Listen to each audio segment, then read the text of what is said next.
Hello, and welcome to or welcome back to Life Lessons with Sheila. I'm so glad that you're here for a brand new episode of Aita Church Edition, which I've been posting on Tuesdays since the middle of January. I know it isn't everyone's cup of tea, but for those of you who like to peruse through Reddit's forum, these are quite interesting and are faith-based to match what I enjoy sharing on my channel. Often it brings up topics that seem taboo to talk about outside of the church, let alone inside. Today's topic was going to be a bit heavy and cause some emotions to well up in some. If this is triggering, I highly suggest just clicking out of today's video and coming back tomorrow. If you have some unresolved issues with childhood trauma revolving around religion and your parents insisting on you going to church and being involved, then maybe it's best for you to click out now. This is just a warning. Take it as you so desire. I have two topics today. The first one is Aita for complaining to the school about a religious friend of mine. I am well aware that this is a very controversial post, so I'm not going to state my religion. I was born into a religion, and because my mom got remarried to someone with a different religion, my mom and I converted. I was around 11 when I converted, and I obviously didn't have any say in it at all. My name, school, city, clothes changed. I felt trapped. When I turned 15, I told my mother that she could do whatever she wants, but if she forces anything on me, I will go live with my dad while she could be a good dumb wife to her husband. This worked out and everything stopped. I also asked her to change my name, but she said I could do it after I turn 18 because my school life will be affected, so I agreed. My friend, I'll call her M, and I became friends when I changed schools. I made 3 other friends, and we pretty much had a great time together. They were very supportive of me wanting to change back to my past self. M belonged to the same religion, the one I converted to. I would never really have conversations about the BS that I had to go through because it would hurt her. She only knew that I wanted to change my name. It's finally time, and my school would be ending in 2 months. My school year would be from July to March, but got extended to April. And I'll turn 18 in August. So everything is going to plan. M somehow got to know about the fact that I wanted to leave due to religious trauma.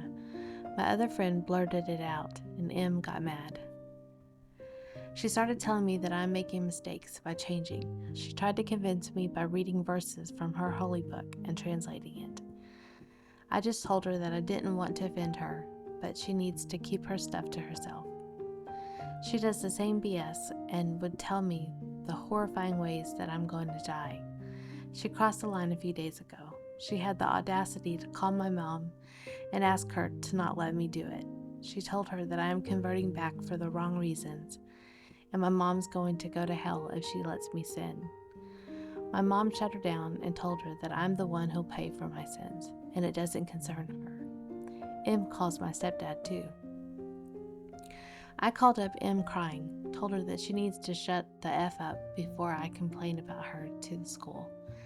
I told her that I'll complain to the principal that she calls my parents when they don't want to have the conversations with her and doesn't leave me alone. My friends try to convince me not to complain, but after some days I did because I was scared my mom will change her mind on helping me out. My parents have been called to meet the principal. My friends aren't speaking to me because they believe that M's behavior didn't affect my plans, but my complaint against her will have her grounded and her parents will be really strict with her. I understand how bad this is going to affect M, but if her behavior affects my mom, my whole life will be ruined. So, Aita.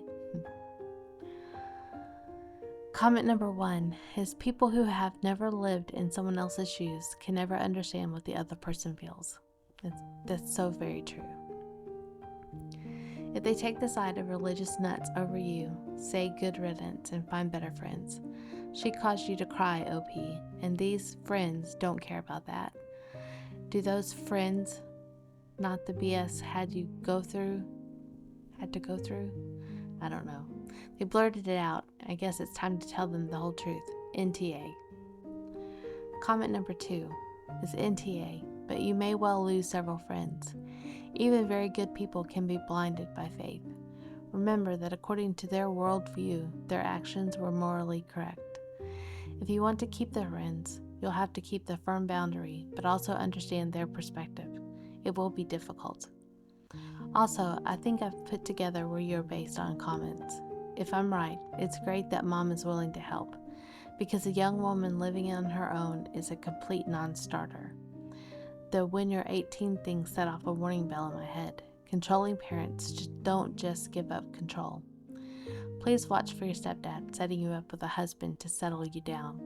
You may soon be faced with the option of living with in-laws or running. While you have the freedom now, investigate resources in your country for fleeing, if it comes to that. I believe there is a network of shelters and charities. And comment number 3 is NTA. She harassed you and your family. She should only be concerned about her own faith and her own actions. You are not her child that she has to help guide. She overstepped, and she has to learn that being like that leads to extremist behavior, no matter the religion. She has to learn not to impose her will and not harass people. If she gets punished, then actually that's a way of teaching her to better act in a situation like this. She wouldn't have stopped with your mother and stepfather. She started posting online and telling everyone in your school too. She needs to learn to mind her own business and contain herself with her own actions and sins. Here are my thoughts. I don't understand why the school had to play any role in the matter to begin with, unless it's a school that is meant directly for that religion. Even then, I think that's taking it too far. I don't believe in always running to the top of the authority line, but instead working your way up. Personally, I have no experience with religion being forced on me. I loved church growing up, and I never dreaded going. I always felt like being in the church was a safe place for me, a place where I belonged. At an age of almost 18, you would think that the OP could handle a bit of heat and let it slide. If her mother had backed her up to her friend, which it sounded like she did, why did the school have to even be involved? I don't get it. I'm lost, I guess. I never had a friend run to my parents to tell on me, but of course I was not in the OP's shoes either. I didn't go against my parents. I wasn't the rebellious kind of kid. I followed the rules, even if I didn't like them. My kids followed the rules, even if they didn't like it. But we do not live by any strict religious rules. I'm not at liberty to speak on such a topic. Reddit's verdict was NTA, and my verdict is I don't know. I have no idea.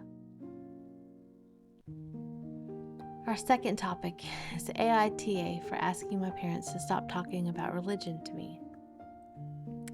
I, 18 female, grew up in a religious family. My parents both became religious as young adults, met each other at church, and have based their entire social lives around church, Bible study, etc. I fell out of faith maybe about 5 years ago. I've told my parents that I no longer consider myself religious or a Christian.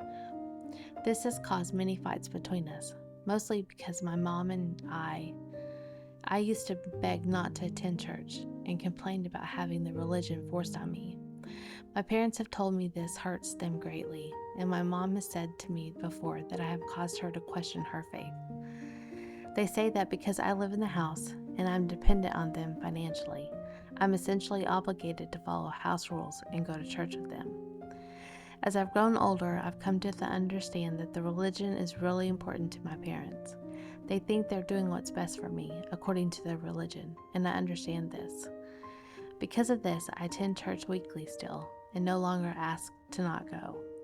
However, I do feel uncomfortable when they still do try to insert religion into things. When I ask for advice, my parents, again, mostly my mom, love to respond with, "God has a plan," or something similar. I've tried explaining that saying these kinds of things aren't helpful to me personally, and that I want them to be there for me as parents and not just regurgitating the Bible. But they get angry and upset and tell me this is their way of helping me and giving me advice. Recently, my parents and I were on a longer car ride together. I was listening to music with headphones in, and my parents told me to stop to listen to a passage of the Bible they wanted to read with me. I got angry and asked them to stop trying to force their religion onto me.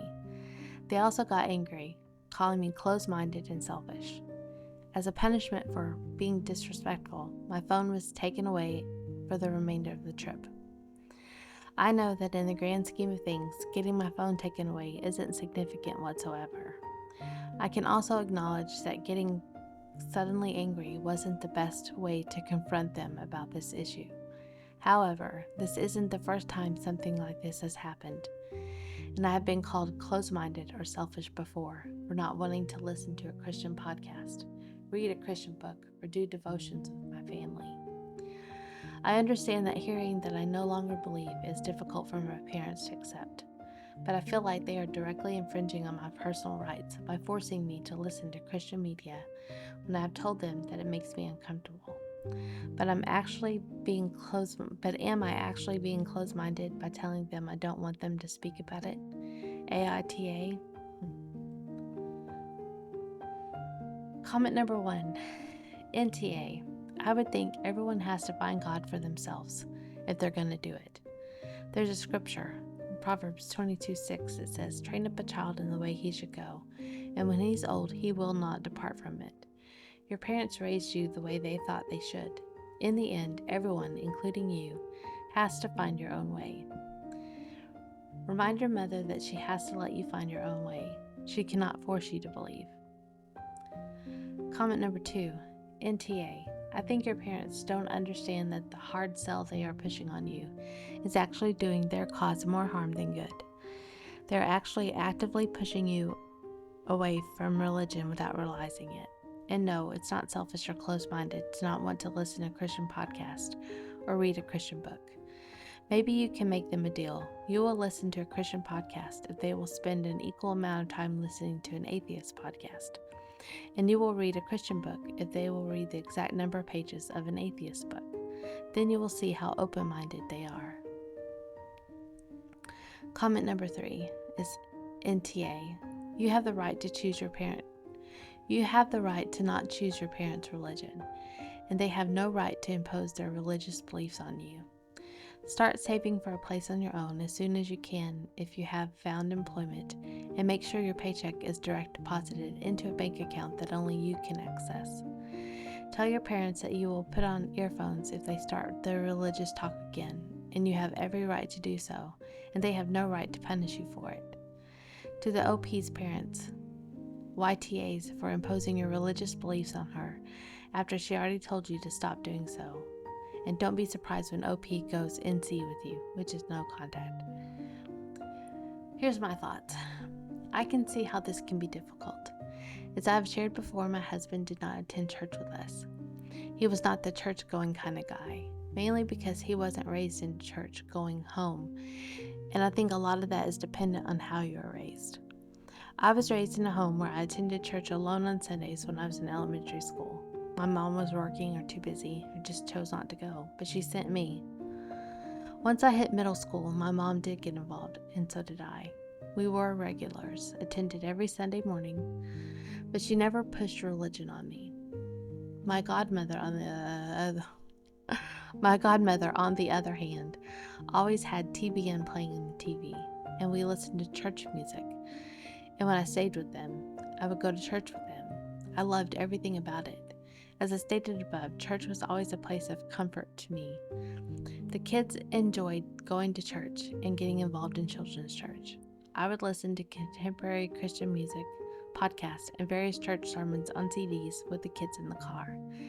They listened and they didn't battle back.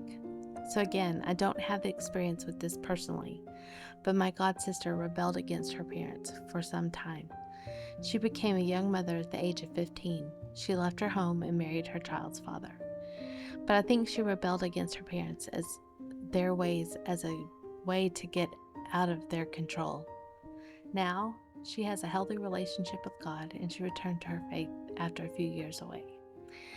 I think all kids need that space to come to a decision on their own, and should be given the space to decide what is right for them. No child should ever be made to feel abolished or abandoned by their parents. That isn't what God would want. I don't think anyway. That is why he gave us the parable of the prodigal son. I will put that passage up on the screen if you want to go read and refresh your minds on that story. That father who had just wanted to give his son everything, but the son rejected him until he realized he had nothing and came running home.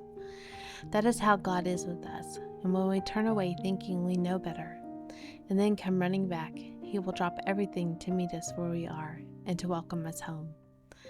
I would, as the parents of either of these two posters, to let loose of the strings that they so tightly have around these two precious, young, and impressionable people.